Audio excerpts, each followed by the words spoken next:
सभी को नमस्ते। मेरा नाम रवि आर्य है और आप सबों का शास्त्रार्थ बायोलॉजी यूट्यूब चैनल पर स्वागत करता हूं। हम लोगों ने स्टार्ट करी थी 12th की सिलेबस, जिसके अंदर हम लोगों ने फर्स्ट चैप्टर जो कि रिप्रोडक्शन इन ऑर्गेनिज्म है उसको कवर कर लिया था। उसके अंदर हम लोगों ने पढ़ा था एसेक्सुअल रिप्रोडक्शन के बारे में और सेक्सुअल रिप्रोडक्शन के बारे में। यही दो वो तरीके हैं अलग अलग टाइप के रिप्रोडक्शन के, जिनके द्वारा सारे जो ऑर्गेनिजम्स है वो रिप्रोड्यूस करते हैं। चाहे वो एसेक्सुअली रिप्रोड्यूस करेंगे, जहाँ उनके अंदर किसी भी प्रकार का गैमेट्स का फॉर्मेशन नहीं होगा, चाहे वो सेक्सुअली रिप्रोड्यूस करेंगे, जहाँ अलग अलग टाइप के गैमेट्स बनते हैं और वो आपस में फर्टिलाइज या फ्यूज भी करते हैं। After that process zygote forms and zygote convert into embryo and embryo finally convert into an offspring। ठीक है, वो तो प्रोसेस थी सेक्सुअल रिप्रोडक्शन की। उसके बाद हमने दोनों में वेरिएशंस ये डिफरेंसेस भी देखा था कि ये सेक्सुअल रिप्रोडक्शन के अंदर क्या डिफरेंसेस है, सेक्सुअल रिप्रोडक्शन के अंदर क्या डिफरेंसेस है। दोनों के एडवांटेजेस भी देखे थे और डिसएडवांटेजेस भी देखे थे, क्या खासियत है और क्या नुकसान है दोनों रिप्रोडक्शन के होने से ऑर्गेनिज्म के अंदर। ठीक है, जहाँ हमने जो सेक्सुअल रिप्रोडक्शन है उसको बेस्ट तरीका माना, हालांकि ये एक कॉम्प्लेक्स प्रोसेस है जिसके अंदर ज़्यादा टाइम और ज़्यादा एनर्जी यूज होता है, बट इसके अंदर जो सबसे इम्पॉर्टेंट पॉइंट है वो क्या है कि सेक्सुअल रिप्रोडक्शन वेरिएशन लाता है। और वेरिएशन रॉ मटेरियल होता है इवोल्यूशन के लिए। मतलब कि टाइम के साथ इन्वायरमेंट में चेंजिंग होती है, उस इन्वायरमेंट में अडेप्ट करने के लिए ऑर्गेनिज्म के अंदर वेरिएशन होना ज़रूरी है। ठीक है, और वो वेरिएशन कब होगा? सेक्सुअल रिप्रोडक्शन के अंदर। एसेक्सुअल भी वहीं कम नहीं माने जा सकते हैं, क्योंकि बहुत सारे ऐसे ऑर्गेनिजम्स हैं जहाँ एसेक्सुअल रिप्रोडक्शन का ही मेथड के द्वारा वो क्या करते हैं, अपने जो ऑफस्प्रिंग क्रिएट करते हैं और जो उनकी जनरेशन है वो आगे बढ़ती है। आज हम लोग सेकंड चैप्टर स्टार्ट करने वाले हैं, that is sexual reproduction in flowering plant. Third chapter हमारी जो है वो है ह्यूमन रिप्रोडक्शन एंड फोर्थ जो चैप्टर है वो है रिप्रोडक्टिव हेल्थ। तो आगे इस चैप्टर खत्म होने के बाद हम लोग थर्ड चैप्टर कंटिन्यू करेंगे। फिलहाल आज से हम लोग क्या स्टार्ट कर रहे हैं, इस वाले चैप्टर को। अब एक बात मैं समझा दूं, प्लांट्स को जो होता है हम लोग टोटल 5 क्लास में डिवाइड करके रखा है। ठीक है, प्लांट किंगडम को क्या क्या क्लासेस हैं आपको भी पता है, कई बार आप लोगों ने भी पढ़ा होगा तो रिकॉल हो जाएगा। सबसे पहला क्लास क्या है हमारा, जिसको बोलते हैं थैलोफाइटा। ठीक है, उसके बाद क्या है ब्रायोफाइटा, उसके बाद क्या है pteridophyta, pteridophyta, then after gymnosperm and then finally angiosperm. इसी एंजियोस्पर्म को हम लोग क्या बोलते हैं, फ्लावरिंग प्लांट्स भी बोलते हैं। बाकी के क्लासेस जो हैं जैसे थाइलोफाइटा हो गए, bryophyta, pteridophyta and gymnosperm, they are non flowering plants and they are also considered as lower plant. जैसे थैलोफाइटा, ब्रायो और टेरिडोफाइटा जो होते हैं उनको लोअर प्लांट में कंसिडर किया जाता है। जिम्नोस्पर्म में फिर जब सीड फॉर्मेशन स्टार्ट हो जाता है तो कॉम्प्लेक्सिटी स्टार्ट हो जाती है, थोड़ा ज़्यादा कॉम्प्लेक्स होते हैं। ऐसी बात नहीं है कि टेरिडोफाइटा और ब्रायोफाइटा में कॉम्प्लेक्सिटी नहीं होती, बट उनके कंपैरिजन में जिम्नोस्पर्म में ज़्यादा कॉम्प्लेक्सिटी होती है। एंजियोस्पर्म में और ज़्यादा कॉम्प्लेक्सिटी होती है, जहाँ हम इसी चैप्टर के अंदर पढ़ेंगे। जब फर्टिलाइजेशन होता है तो नॉर्मली फर्टिलाइजेशन के अंदर क्या होता है, एक गैमेट्स फ्यूज करते हैं, मेल गैमेट दूसरे फीमेल गैमेट के साथ फ्यूज करते हैं और फर्टिलाइजेशन की प्रोसेस कंप्लीट हो जाती है। But in case of plant there is double fertilisation. एक बार फर्टिलाइजेशन नॉर्मली होता है, बट यहाँ क्या होता है, डबल फर्टिलाइजेशन होता है। तो डबल फर्टिलाइजेशन में फिर क्या प्रोसेस होंगे, कौन किसके साथ फ्यूज़ करेंगे, 2 गैमेट्स कैसे फॉर्म फॉर्म होंगे, वो किसके साथ, जो ओव्यूल के अंदर क्या-क्या वो स्ट्रक्चर्स होते हैं यूनिसेलुलर, उनके साथ कब फ्यूज़ करेंगे, कैसे करेंगे, इन सारी बातों को पढ़ेंगे। तो ये थोड़ी-सी अगर रिलेटिवली बात करें तो ये एडवांस क्लासेस हैं flowering plant in plant kingdom. ठीक है, इसी के बारे में हम लोग चर्चा करने वाले हैं। फ्लावरिंग प्लांट या एंजियोस्पर्म्स क्या होते हैं उनके बारे में हम लोग देखते हैं। तो फ्लावरिंग प्लांट जिनको क्या बोला जाता है, another name angiosperm which is highest in the classes of plant kingdom. किनको बोलते हैं, ऐसे प्लांट्स को बोलते हैं plants having ovule enclosed in an ovary. अब देखिए, जब फीमेल रिप्रोडक्टिव स्ट्रक्चर की बात करेंगे हम लोग, तो यहाँ नॉर्मली एक छोटा सा डायग्राम बना देता हूँ। इस तरह से क्या होता है, फीमेल रिप्रोडक्टिव स्ट्रक्चर होते हैं जिनको क्या बोलते हैं हम लोग, गाइनोसियम बोलते हैं। ठीक है, गाइनोसियम के 3 पार्ट होते हैं, या सिंपली कार्पेल भी बोल सकते हैं, कार्पेल या पिस्टिल बोल सकते हैं। अब ये टर्म क्या है, ये आगे हम लोग बात करेंगे, गाइनोसियम क्या होता है, कार्पेल क्या होता है, या पिस्टिल क्या होता है। ठीक है, अभी देखिए ये फीमेल, अभी समझिए इसके अंदर क्या होता है, ये जो पार्ट दिख रहा है, ये स्वोलेन इनबल्ज पार्ट दिख रहा है नीचे वाला, इसको बोलते हैं हम लोग ओवरी, इसी को बोलते हैं ओवरी। ओवरी के अंदर क्या होता है, ओव्यूल होता है। ये जो गोल सा स्ट्रक्चर दिखा रहा हूँ आपको, ये क्या है, ओव्यूल्स हैं, ये है ओव्यूल्स। तो ऐसे प्लांट जिनके ओव्यूल ओवरी के अंदर प्रेजेंट होते हैं, ठीक है, ये वाला सर्कुलर स्ट्रक्चर अगर ओवरी में प्रेजेंट होगा, ऐसे प्लांट के क्लासेस को बोलते हैं हम लोग एंजियोस्पर्म्स।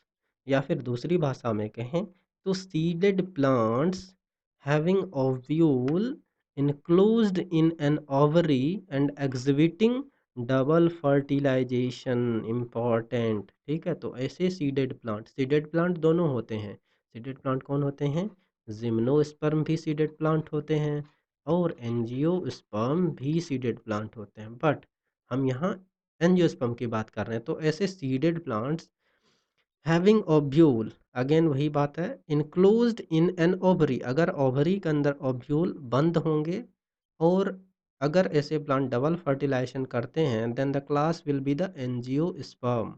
जिम्नोस्पर्म में क्या होता है, सीड तो बनते हैं, यहाँ ध्यान से सुन लीजिए, सीड होंगे, बट सीड के ऊपर जो फ्रूट वाली कवरिंग होती है, जो ओवरी के वजह से बनता है। अब यही जो स्ट्रक्चर है, अगर मैं कलर चेंज करके आपको दिखाऊं, ये जो स्ट्रक्चर दिख रहा है, यही स्ट्रक्चर बाद में किस में कन्वर्ट हो जाता है, फ्रूट में कन्वर्ट हो जाता है। अब ये वाली स्ट्रक्चर जिम्नोस्पर्म के अंदर एब्सेंट होते हैं। तो सीड के ऊपर फ्रूट नहीं बनता है कभी भी, ठीक है, सीड तो बनते हैं बट फ्रूट नहीं बनता है। But in case of angiosperm, क्योंकि ओवरी होते हैं, तो फ्रूट लाइक स्ट्रक्चर बनते हैं, और उस फ्रूट के अंदर सीड्स होते हैं, प्लस ये डबल फर्टिलाइजेशन करते हैं। आगे बढ़ते हैं हम लोग नेक्स्ट स्लाइड की तरफ। नेक्स्ट स्लाइड हमारा टिपिकल फ्लावरिंग प्लांट। अब एक टिपिकल फ्लावरिंग प्लांट किसको बोलते हैं, सबसे पहले टिपिकल वर्ड का मतलब क्या होता है। टिपिकल वर्ड अगर प्लांट के केस में यूज करें तो कैसे प्लांट को बोलेंगे, plant which have most of characters, जिनके अंदर ज़्यादा से ज़्यादा गुण होते हैं या qualities of their respective classes. ठीक है, of their respective classes are known as typical plant. जैसे अगर एंजियोस्पर्म में बात करें, तो एंजियोस्पर्म के अंदर वो प्लांट टिपिकल प्लांट माने जाएंगे जिसके अंदर एंजियोस्पर्म का सबसे ज़्यादा खासियत उसके कैरेक्टर्स और क्वालिटीज़ होंगे। ठीक है, तो more the number of characters, more the number of qualities, the plant will be typical type. ठीक है, उसी तरह ऑर्गेनिजम्स में भी हम कंसिडर कर सकते हैं कि कैरेक्टर के रिजेम्बलेंस पे हम किसी भी ऑर्गेनिज्म को टिपिकल ऑर्गेनिज्म मान सकते हैं। अब फ्लावरिंग प्लांट के अंदर टिपिकल प्लांट के एक आध एग्जांपल हैं, जैसे कैप्सिल्ला हो गया और मस्टर्ड हो गया। ये ऐसे प्लांट हैं जिनके अंदर most of the angiospermic characters या क्वालिटीज़ मिलते हैं। ठीक है, नेक्स्ट नेक्स्ट देखिए, ये ब्यूटीफुल सा डायग्राम एनसीईआरटी का। अब इस डायग्राम, यही क्या है, जैसे ये मस्टर्ड का हमको प्लांट दिख रहा है, तो मस्टर्ड प्लांट क्या हो गया, जो टिपिकल एंजियोस्पर्मिक प्लांट। अब टिपिकल एंजियोस्पर्मिक प्लांट इसलिए बोल रहे हैं, तो अब आपको बताया ही कि टिपिकल क्यों बोलेंगे, जब ज़्यादा से ज़्यादा कैरेक्टर्स होंगे। अब एक टिपिकल प्लांट के अंदर क्या क्या स्ट्रक्चर्स होते हैं, ये यहाँ ध्यान में दीजिए। सबसे पहले तो किसी भी प्लांट के अंदर दो सिस्टम होते हैं। एक सिस्टम को बोलते हैं हम लोग रूट सिस्टम बोलते हैं, ठीक है, और दूसरे सिस्टम को बोलते हैं हम लोग सूट सिस्टम। अब रूट और सूट क्या होता है, ये देखिए, ये बाउंड्री लाइन दिख रही है यहाँ। अब बाउंड्री लाइन से प्लांट का वो हिस्सा जो इस बाउंड्री लाइन, ये क्या है, ज़मीन है, सॉइल है, ठीक है, या ग्राउंड बोल सकते हैं। ठीक है, प्लांट का वो हिस्सा जो जनरली ग्राउंड के नीचे पाए जाते हैं, उनको बोलते हैं रूट सिस्टम। और प्लांट का वो हिस्सा जो ज़मीन के ऊपर अबव द ग्राउंड पाए जाते हैं, उनको बोलते हैं हम लोग शूट सिस्टम। अब तो रूट सिस्टम और शूट सिस्टम में क्या-क्या और स्ट्रक्चर्स आ जाएँगे, उनको देखते हैं। सबसे पहली बात, रूट्स में क्या-क्या आ गए, एक तो हो गई हमारे पास प्राइमरी रूट और सेकंड हो गई सेकेंडरी रूट। फिर ये root tertiary root, quaternary roots में भी डिवाइड करते हैं। प्राइमरी रूट क्या होता है, इधर मैं आपको समझाता हूँ। जैसे ये है, रेडिकल से निकलने वाला पहला रूट जो होता है, उसको हम लोग बोलते हैं प्राइमरी रूट। रेडिकल कहाँ बनता है? सीड में जब जर्मिनेशन होता है तो 2 हिस्से बनते हैं। मान के चलिए ये हमारा क्या है, सीड है, ठीक है? सीड में जब जर्मिनेशन होता है तो 2 हिस्से बनते हैं। एक हिस्से वही एक होता है जिसको बोलते हैं रेडिकल बोलते हैं, ठीक है? और दूसरे को बोलते हैं प्लेम्यूल, ठीक है? ये नॉर्मली 2 हिस्से सीड के अंदर प्रेजेंट होते हैं। जर्मिनेशन के बाद क्या होता है, यही रेडिकल्स अलग-अलग स्ट्रक्चर में कन्वर्ट हो जाते हैं। जैसे रेडिकल कन्वर्ट हो जाता है किसमें?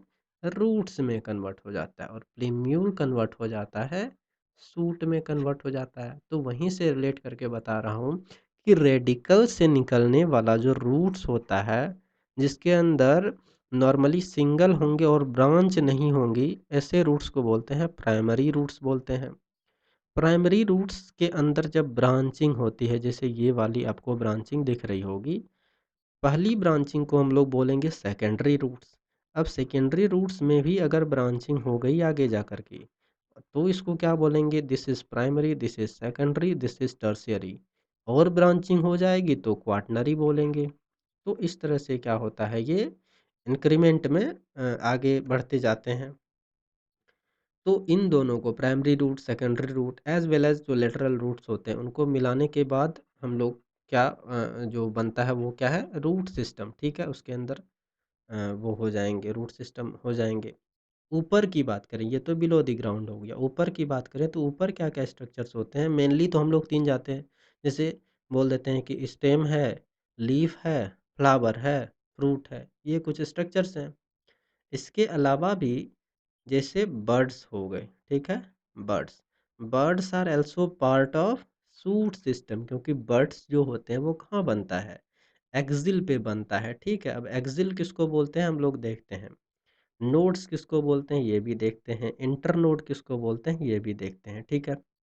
कलर चेंज कर लेते हैं थोड़ा-सा इसका, ब्लू। अब देखिए, शूट सिस्टम वो हिस्से हो गए जो ग्राउंड के ऊपर नॉर्मली रहते हैं। अब देखिए इस प्लांट के अंदर, ये टिपिकल प्लांट के अंदर क्या-क्या हमको दिख रहा है। सबसे पहले यहाँ अगर देखें तो ये क्या है हमारे पास, ये है लीफ, यहाँ लिखा होगा ये क्या है? लीफ है। लीफ कहाँ ओरिजिनेट होते हैं? स्टेम के ऊपर। उसी स्टेम के ऊपर फ्रूट्स बनते हैं। फ्रूट्स कब बनते हैं? जब फ्लावर फर्टिलाइज़ करते हैं। फर्टिलाइज़ेशन के बाद फिर क्या होता है? उसके अंदर वो फाइनली कन्वर्ट हो जाते हैं, पोस्ट फर्टिलाइज़ेशन के अंदर ये कन्वर्ट हो जाते हैं, फ्रूट्स में कन्वर्ट हो जाते हैं। फिर उसके अंदर जो ओव्यूल होती है वो सीड में कन्वर्ट हो जाते हैं। जैसे आपको छोटा-छोटा ये दिख रहा होगा, ये क्या है? उसके सीड्स हैं, ठीक है? तो ओव्यूल सीड में कन्वर्ट हो गया। इसके अलावा ये आपको दिख रहा है, वेरी वेरी इंपॉर्टेंट, ये क्या है? फ्लावर। हम लोग इसी के बारे में, ये चैप्टर जो हमारा है कंप्लीट इसी के इर्द-गिर्द घूम रहा है, इसी फ्लावर के, ठीक है? और फ्लावर ही तो वो स्ट्रक्चर है जहाँ सेक्सुअल रिप्रोडक्शन होता है। Fruits are the result of fertilization in that flower. तो क्या-क्या स्ट्रक्चर्स हो गए हमारे पास?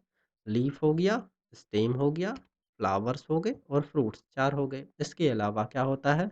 बर्ड्स। बर्ड्स क्या होता है? देखिए, जहाँ भी ब्रांचिंग होती है, ब्रांचिंग के पास लीफ जो निकलते हैं, जैसे यहाँ से लीफ ओरिजिनेट हुआ, तो मेन ब्रांच और लीफ के बीच क्या हो रहा है? एक्सिस का, देखिए ये एक्सिस का फॉर्मेशन हो रहा है। जहाँ कुछ एंगल पे क्या होता है, लीफ अरेंज है मेन स्टेम के साथ। इसी बीच में क्या होता है, ये जो छोटा-सा स्ट्रक्चर दिख रहा है, ये क्या है? यही हमारा क्या है? बर्ड्स है, ठीक है? This structure is our buds. यहाँ भी देख लीजिए, यहाँ भी ये छोटा-सा स्ट्रक्चर, ये क्या है? Bird. Here also birds, here also. तो जहाँ-जहाँ ब्रांचिंग होती है, लीफ प्रेज़ेंट होगा तो वहाँ बर्ड्स भी होते हैं। बर्ड्स बाद में अलग-अलग स्ट्रक्चर्स में मॉडिफ़ाई हो सकते हैं। Birds can modify into flower, birds can modify into leaf, birds can modify into other branches, also modify into spine, also modify into tendril। तो अलग-अलग मॉडिफिकेशन है जो हम लोग कहाँ पढ़ते हैं? मॉर्फोलॉजी के अंदर पढ़ते हैं। यहाँ सिंपली ये जो स्ट्रक्चर्स हैं वो समझ लीजिए बर्ड्स हैं। इसके अलावा हमको ये स्ट्रक्चर दिख रहा है नोड और इंटरनोड। अब नोड और इंटरनोड क्या होता है ये समझिए। जैसे ये क्या है? प्लांट है हमारे पास, ठीक है? और उसका ग्राउंड के ऊपर वाला हिस्सा है। अब देखिए प्लांट का प्लांट का वो हिस्सा जहाँ से क्या होता है, लीफ निकलते हैं, ठीक है? ऐसे सिंपल बना रहा हूँ मैं, लीफ निकलते हैं या फिर ब्रांचेज निकलती है।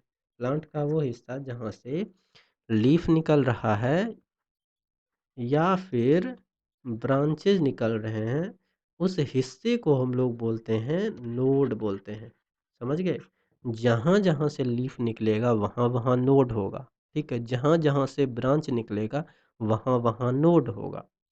और 2 नोड जैसे एक नोड तो हमारा क्या हो गया? ये वाला हो गया और दूसरा नोड क्या हो गया? ये वाला। तो 2 नोड के बीच का जो स्पेस होता है, ये वाला आपको स्पेस दिख रहा है डार्क कलर में, ये वाला बैंगनी कलर का, ये क्या है? इसी को बोलते हैं हम लोग इंटर नोड, ठीक है? नोड के बीच का जगह इसी को बोलेंगे इंटर नोड। अब इस प्लांट के अंदर देख लीजिए, देखिए यहाँ, यहाँ से एक निकल रहा है, यहाँ एक नोड हो गया, एक नोड यहाँ हो गया, एक नोड यहाँ हो गया, एक नोड यहाँ, फिर फर्दर आगे, आगे, आगे इस तरह से क्या है? बहुत सारे नोड्स हैं।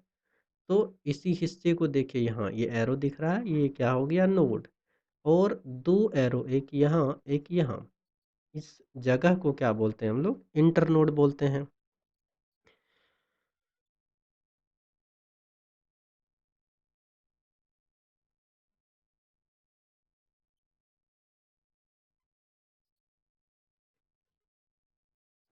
तो एक टिपिकल फ्लावरिंग प्लांट के अंदर टोटल इस तरह से इतने पार्ट्स होते हैं। हाँ, आगे अगर जैसे स्पाइन्स आप बोलिएगा, स्पाइन्स भी तो होता है, काँटे भी तो होते हैं, टेंड्रिल्स भी तो होते हैं। तो वो कहाँ होते हैं? तो वो एक्चुअली क्या होता है, काँटे और टेंड्रिल्स वो इसी में से जैसे लीफ मॉडिफ़ाई कर जाते हैं कभी स्पाइन में। बर्ड्स कभी स्पाइन बना लेते हैं या फिर बर्ड्स कभी टेंड्रिल बना लेते हैं, लीफ कभी टेंड्रिल बना लेते हैं। तो वो एक्चुअली मॉडिफ़ाइड स्ट्रक्चर है प्लांट का, ठीक है? उस प्लांट के एक्चुअल पार्ट का मॉडिफ़ाइड स्ट्रक्चर है। तो वहाँ हम यहाँ उन स्ट्रक्चर्स को हम लोग नहीं देखने वाले हैं, यहाँ बस सिंपल जो टिपिकल प्लांट के अंदर जो स्ट्रक्चर्स होते हैं मेन-मेन उनको देख रहे हैं। तो अगेन रूट सिस्टम और शूट सिस्टम, शूट सिस्टम के अंदर क्या-क्या? फ्लावर, फ्रूट, स्टेम, लीफ, बड ये हो गए और रूट सिस्टम के अंदर रूट्स, उसमें प्राइमरी और सेकेंडरी रूट्स हो गए। आगे बढ़ते हैं हम लोग।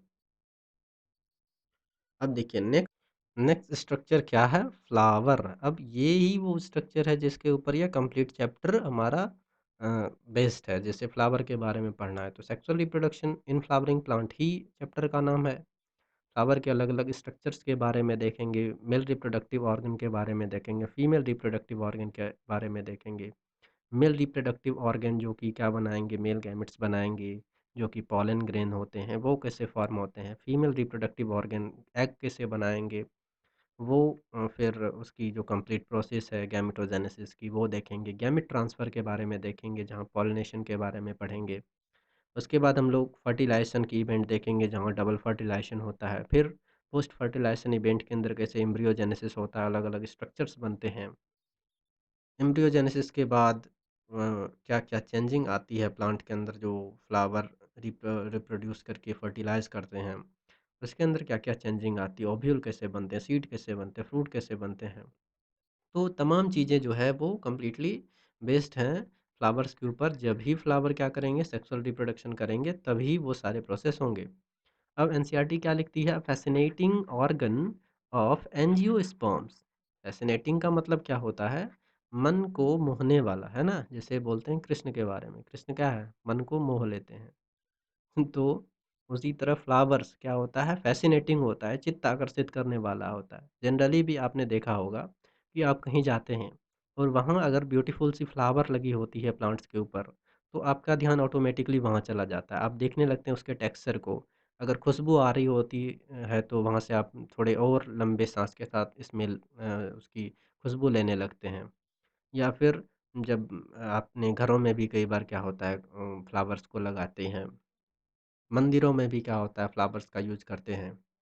तो अलग-अलग तरीके से फ्लावर्स क्या करता है हमको अट्रैक्ट करते हैं और हमारे लाइफ़स्टाइल के साथ जुटे हुए हैं, है ना? इसीलिए इसको क्या बोल रहे हैं, अ फ़ैसिनेटिंग ऑर्गन, और ना कि सिर्फ़ ह्यूमन को ही, अदर ऑर्गेनिज़म्स को भी ये अट्रैक्ट करते हैं, एनिमल्स को भी अट्रैक्ट करते हैं, बर्ड्स को भी अट्रैक्ट करते हैं, जो वेस्प वगैरह होती है, इंसेक्ट, उनको भी अट्रैक्ट करते हैं। तो एक ओवरऑल एक ऐसा स्ट्रक्चर है नेचर के अंदर क्रिएटेड ब्यूटीफुल, जो क्या कर रहा है हर तरफ से जो खूबसूरत भी है और अट्रैक्टिव भी है, और जो क्या बोल सकते हैं स्मेलिंग भी है। अब एनसीईआरटी आगे क्या लिखती है इसके बारे में, flowers are object of aesthetic, ornamental, social, religious and cultural values. ठीक है, तो एस्थेटिक का मतलब क्या होता है, एस्थेटिक का मतलब होता है ब्यूटीफुल बोल सकते हैं, हिंदी में सौंदर्यात्मक बोल सकते हैं, सौंदर्य से भरा हुआ।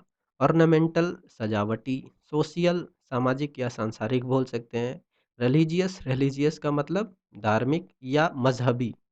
वैसे दोनों अलग हैं। चलिए, अगला है कल्चरल वैल्यूज़। कल्चरल वैल्यूज़ का मतलब क्या हो गया, सांस्कृतिक या संस्कृति संबंधी। अब इसको हम साधारण भाषा में समझते हैं, इस कंप्लीट लाइन को देखिए। फ्लावर्स वो स्ट्रक्चर हैं जिनको हम लोग क्या करते हैं, एक तो वो क्या होते हैं काफ़ी ब्यूटीफुल होते हैं। चाहे फ्लावर्स छोटे भी हो, कलरलेस वाइट भी हो जैसे, ठीक है? बहुत सारे फ्लावर कैसे होते हैं, वाइट होते हैं, वाइट को कलरलेस ही मानते हैं। वाइट भी होता है तब भी वो क्या करते हैं हमको अट्रैक्ट करते हैं, क्यों? उनके अंदर ब्यूटीफुल सी वो जो आगे बताऊंगा वो पेटल्स होते हैं ना, वो उसकी वजह से। दूसरे ऑर्नामेंटल, बहुत सारे सजावटी प्लांट अभी बताया लोग घरों में लगाते हैं, सजावटी प्लांट्स लगाते हैं। उसी तरह पार्क में भी लगाते हैं, गार्डन्स में भी लगाते हैं, और अलग अलग जगहों पे फ्लावर्स को as a ornamental plant use किया जाता है, सजावट सजावट के लिए। साथ ही कहाँ-कहाँ सजावट के लिए यूज़ किया जाता है, बहुत सारे कल्चरल इवेंट के अंदर, जैसे शादी हो गई, या फिर जो अलग मज़हबों में सगाइयाँ होती है, ठीक है? वहाँ, या फिर वेडिंग्स होती है जो क्रिश्चियंस वगैरह के अंदर, सॉरी, जो ईसाई वगैरह होते हैं उनके अंदर। प्लस अलग-अलग संस्कारों में, अलग-अलग कल्चरल इवेंट्स में हम क्या करते हैं, फ्लावर का यूज़ करते हैं। बर्थडे इवेंट में यूज़ करते हैं, मैरिज एनिवर्सरी में यूज़ करते हैं। तो ओवरऑल हम लोग बोल सकते हैं। दूसरी तीसरी क्या हो गई कि रिलीजियस वैल्यू, अब ये बड़ी इम्पोर्टेंट है। अगर आप सनातन धर्म को मानने वाले हैं तो आपको पता होगा, या फिर आप हिंदू धर्म को मानने वाले हैं तो आपको पता होगा कि फ्लावर्स का इम्पोर्टेंस क्या है। अगर फ्लावर्स ना हो तो क्या होता है, पूजा को कंप्लीट नहीं माना जाता है, ठीक है? जैसे पूजा, हम लोग पूजा पाठ करते हैं, ध्यान अर्चना करते हैं, भगवान की स्तुति करते हैं, या फिर जो ईश्वर हैं उनका क्या करते हैं, ध्यान करते हैं, उनकी पूजा पाठ करते हैं। वहाँ क्या होता है, हम लोग उनको फ्लावर अर्पित करते हैं ना, फूल चढ़ाते हैं। तो जब तक फूल नहीं चढ़ाते हैं, ऐसा माना जाता है कि वो जो पूजा अर्चना करी गई वो कंप्लीट नहीं हुई। तो इतनी ज़्यादा इम्पोर्टेंस है। तो अलग-अलग रिचुअल्स में हिंदू धर्म के अंदर क्या होता है, जैसे उपनयन संस्कार, मुंडन संस्कार, या जितने भी संस्कार होते हैं, जैसे टोटल 16 संस्कार होते हैं, उनके अंदर अलग-अलग जगहों पे हम क्या करते हैं, फ्लावर्स को यूज़ करते हैं। शादी के अंदर हो गई या फिर कहीं भी, जैसे किसी भी भगवान की पूजा करते हैं। उनके अंदर फिर फूल चढ़ाते हैं, ठीक है? अलग-अलग अब तो क्या होता है कि जो हमारे यहाँ तो जैसे अलग-अलग भगवान को भी क्या करते हैं, हम बोलते हैं पसंदीदा उनका जो फूल है वो चढ़ाते हैं, ठीक है? शिव जी को अलग चढ़ाते हैं, गणेश जी को अलग चढ़ाते हैं, सरस्वती माता को अलग चढ़ाते हैं, लक्ष्मी माता को अलग चढ़ाते हैं। तो इस तरह से क्या होता है, वेरिएशंस है फ्लावर के अंदर भी, जिन भगवान को जो हम लोग ऐसे मानते आए हैं कि यो ये फूल पसंद है, उनको वो चढ़ाते हैं। तो काफ़ी इसकी रिचुअलिस्टिक वैल्यू है, ठीक है ना? आगे बढ़ते हैं हम लोग। नेक्स्ट है, flowers are symbol for conveying important human feelings such as love, affection, happiness, grief and mourning. तो फ्लावर्स जो हैं एक प्रतीक हो सकते हैं, एक जरिया हो सकता है, जिनके द्वारा ह्यूमन क्या करते हैं, अपनी फीलिंग्स को एक दूसरे के साथ शेयर करते हैं। जैसे feeling of love, feeling of affection, जो स्नेह होता है, प्रेम होता है, या फिर जो खुशी का जो फीलिंग होता है उसको शेयर करने के लिए, या फिर शोक जो कि ग्रीफ़ यहाँ वर्ड यूज़ किया गया है या फिर मॉर्निंग, शोक में भी जैसे क्या होता है कि कोई मर जाते हैं, तो फिर उनके शव के ऊपर आपको पहले भी बताया कि क्या करते हैं हम लोग उसके शव के ऊपर फूल चढ़ाकर उनको श्रद्धांजलि देते हैं। तो श्रद्धांजलि देने का मतलब होता है अपनी जो फीलिंग्स है उनको शेयर करना उनके साथ जो मर गए हैं या फिर उनके जो परिवारजन हैं उनके साथ। वहीं अगर हैप्पीनेस की बात करें तो खुशियों में हम क्या करते हैं फूल दे कर के क्या करते हैं अपनी खुशियों को व्यक्त करते हैं। लव के अंदर प्रेम में जैसे माता-पिता के साथ अपनी खुशियों को व्यक्त करते हैं, भाई-बहन के साथ खुशियों को व्यक्त करते हैं, परिवार के साथ करते हैं, पति-पत्नी के साथ करते हैं। तो अलग-अलग रिश्तों के अंदर क्या होता है, हम लोग जो अपनी जो फीलिंग्स है उनको शेयर करने के लिए हमारे पास एक ऑब्जेक्ट है, वो क्या है फ्लावर जिसको हम यूज़ करते हैं, ठीक है? नेक्स्ट पॉइंट है हमारे पास flowers are morphological and embryological marvels and the site for sexual reproduction, ठीक है। ये इंपॉर्टेंट पॉइंट है according to the biologist flowers कैसे होते हैं मॉर्फोलॉजिकल और एम्ब्रियोलॉजिकल मार्वल्स होते हैं आकर्षक वाली चीज़ें होते हैं जो एक्सटर्नली भी अच्छे लगते हैं और इंटरनली भी उनके अंदर जो स्ट्रक्चरल सिमिलैरिटी होती है स्ट्रक्चरल अरेंजमेंट होते हैं वो काफ़ी ब्यूटीफुल होती है and also they are site of sexual reproduction जहाँ क्या होता है एक्चुअली में सेक्सुअल रिप्रोडक्शन होता है। नेक्स्ट पॉइंट पे अगर बात next slide is again on flower. अब हम लोग यहाँ से जो हमारा एक्चुअल टॉपिक है फ्लावर्स की उस पे बात करते हैं, ठीक है। पीछे वो उन पॉइंट्स को देखा था जो एनसीईआरटी के अंडर मेंशन्ड है कुछ ऐसे शेयरेबल चीज़ें थी जिनके बारे में वैसे तो सबको पता है बट एक रिलेटिव पॉइंट्स थे फ्लावर के बारे में। नेक्स्ट अब हम लोग अगेन फ्लावर्स के बारे में ही पढ़ने वाले हैं तो फ्लावर्स अब क्या होता है वो देखते हैं actually what are the definition of flower. तो flowers are special modified shoot where sexual reproduction occur. तो फ्लावर क्या होता है अब अभी आपको पीछे बताया था कि दो सिस्टम होते हैं एक सिस्टम वो होता है जो ग्राउंड के नीचे होता है जिसको रूट सिस्टम बोलते हैं और एक सिस्टम वो होता है जो ग्राउंड के ऊपर जिसको शूट सिस्टम बोलते हैं। तो फ्लावर्स क्या होता है सूट सिस्टम का पार्ट होता है और एक प्रकार का स्पेशल मॉडिफाइड सूट है जहाँ क्या होता है सेक्सुअल रिप्रोडक्शन होता है।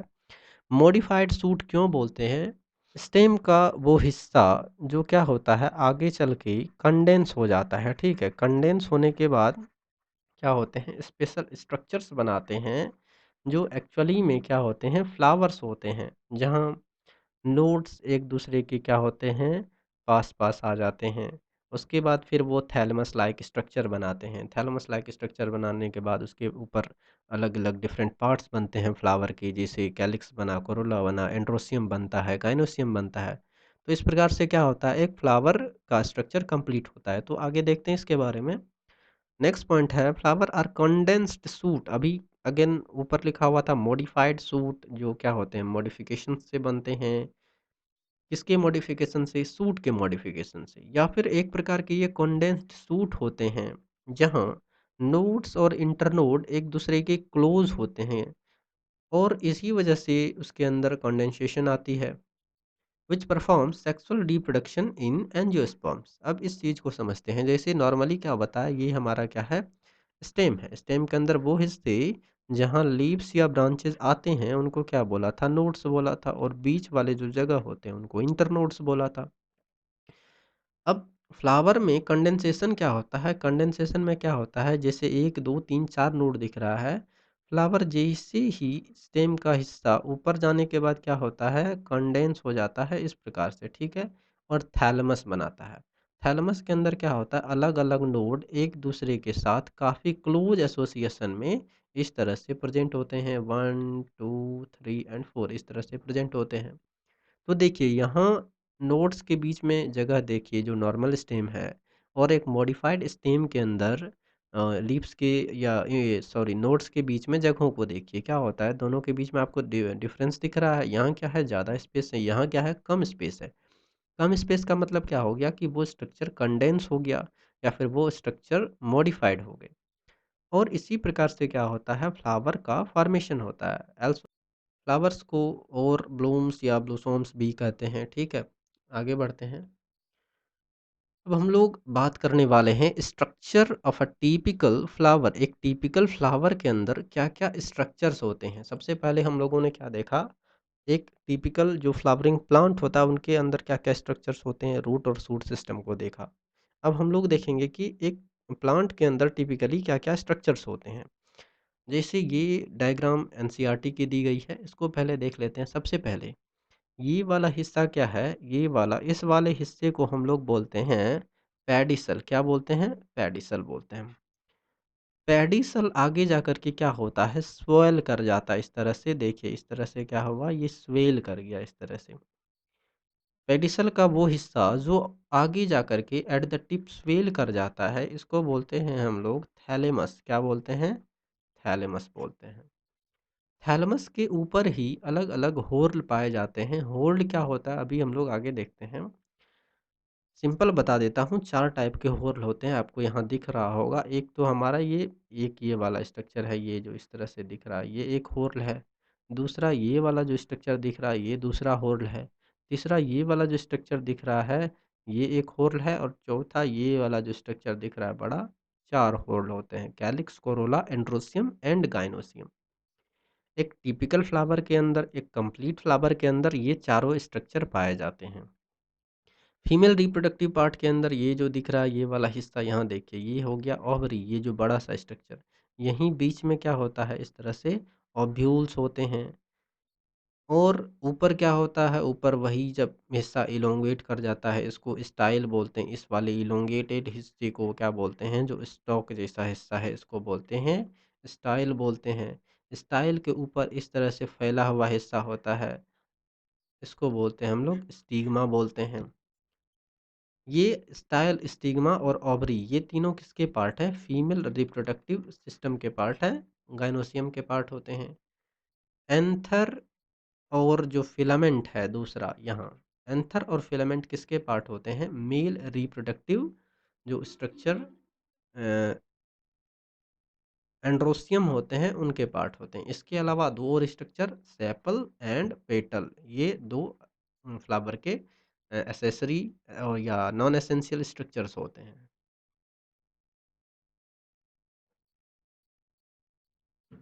आगे बात करते हैं। ये डायग्राम मैंने बनाई है, ठीक है? इसे बड़ा सिंपल सा है, ठीक है? और समझने के लिए थोड़ा-सा ईज़ी है। वो फ्लावर भी ठीक है, बट वो एनसीईआरटी की डायग्राम है और ये मैंने खुद ही क्रिएट करी है। ज़्यादा ब्यूटीफुल तो नहीं लग रही है, बट समझने के लिए अच्छी है। अब देखिए, यही वाला हिस्सा, ये वाला आपको दिख रहा है, ये वाला हिस्सा इसको क्या बोला था? पेडिसल, ठीक है? तो फ्लावर का वो हिस्सा जो डंठल होता है फ्लावर का या जो स्टॉक होता है, उसको बोलते हैं हम लोग पेडिसल बोलते हैं। पेडिसल आगे जाकर के क्या होता है? इस तरह से स्वेल कर जाता है, स्वेलिंग हो जाती है उसके अंदर, बल्ज कर जाते हैं। इस वाले हिस्से को अभी बोला, क्या बोलते हैं? थैलेमस बोलते हैं, ठीक है? थैलेमस के ऊपर ही चारों हॉर्न प्रेजेंट होते हैं, चारों चारों जो फ्लावर के पार्ट होते हैं वो प्रेजेंट होते हैं, जिसमें ये पहला आपको ग्रीन कलर वाला पार्ट दिख रहा होगा, ये वाला ग्रीन कलर वाला पार्ट। इस ग्रीन कलर वाले पार्ट जिसको मैंने अब रेड कर दिया है, ये वाले पार्ट को बोलते हैं हम लोग कैलिक्स बोलते हैं, ठीक है? Calyx are unit of,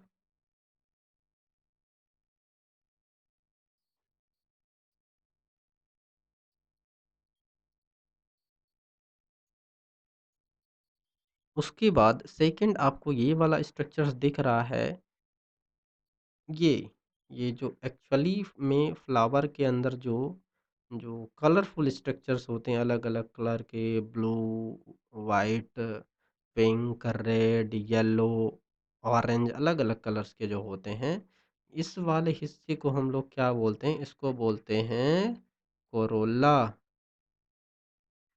Corolla बोलते हैं, ठीक है? थर्ड स्ट्रक्चर हमारे पास क्या है? थर्ड स्ट्रक्चर ये वाली है, ये वाली जो दिख रही है येलो कलर की आपको दिख रही है, ये थर्ड स्ट्रक्चर है। इस स्ट्रक्चर को हम लोग बोलते हैं स्टैमेन बोलते हैं, ठीक है? Stamen, stamen is the third part of flower. और ये वाली जो स्ट्रक्चर आपको बीच में दिख रही है, ये वाली स्ट्रक्चर, इस वाले स्ट्रक्चर को हम लोग क्या बोलते हैं? कार्पल बोलते हैं, कार्पल। तो इस तरह से टोटल एक फ्लावर के अंदर 4 पार्ट होते हैं। पहली पार्ट हो गई कैलिक्स, दूसरी कोरोला, थर्ड स्टैमेन और चौथी हो गई कार्पल। इसी कार्पल के अंदर क्या होता है, नीचे वाले जो हिस्से होते हैं वो स्वेल कर जाते हैं, उसी को हम लोगों ने क्या बोला, ओवरी। ओवरी के अंदर फिर क्या होते हैं, ओव्यूल्स प्रेजेंट होते हैं, और उसी ओव्यूल्स के अंदर सीड्स बनते हैं, ठीक है। अब आगे बढ़ते हैं हम लोग। आज फिलहाल अभी इतना छोड़ देते हैं। नेक्स्ट क्लास के अंदर हम लोग पेडिसल के बारे में पढ़ेंगे, फिर डिटेल में पेडिसल, थैलेमस क्या होता है, फिर वन बाय वन जो प्लांट के पार्ट्स हैं, कैलिक्स, कोरोला, एंड्रोसियम और गैनोसियम, उसके बारे में पढ़ेंगे, ठीक है। फिलहाल अभी के लिए इतना ही। मिलते हैं अगली क्लास में। तब तक के लिए धन्यवाद। राम राम।